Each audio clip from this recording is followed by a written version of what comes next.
People always want to know, is there on stage, off stage, Brian Warner, Marilyn Manson? I think the best way to look at it for me is I write and create art and make statements a lot of times for people that I know, and I spend most of my life on stage or in front of a camera saying them to strangers. I've decided to, rather than separate myself from the world and decide I'm going to live in a fantasy world, I already do.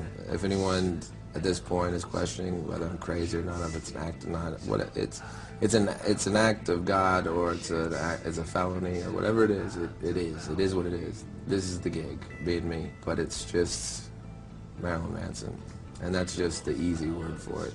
If you want the long version of it, then you're gonna have to have anal sex with me.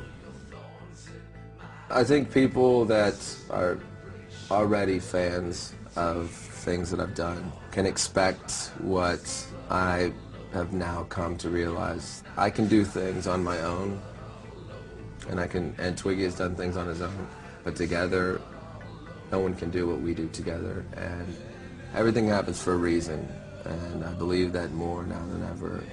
Whatever he did when we were apart, he became more capable of expressing through an instrument his emotions, and I think that I became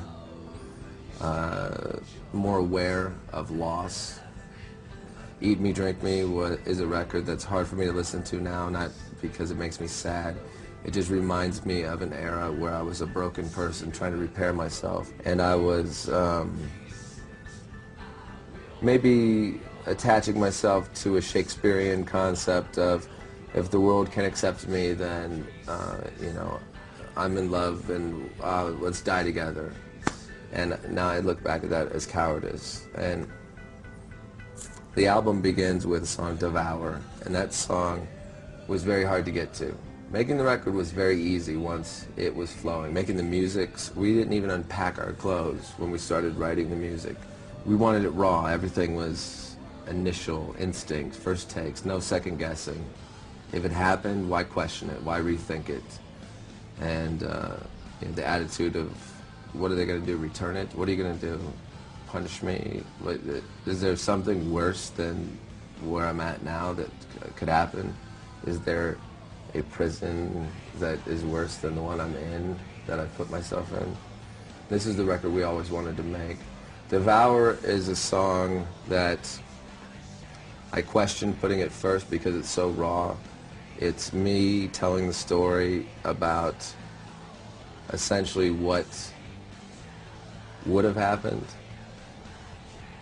about 3 days before I sang it, which is a murder-suicide, which is the coming off of Eat Me, Drink Me. I can't make this world work. I can't make love work. So you say you want to die with me? Okay, let's go. But I'll kill you first because I don't trust you.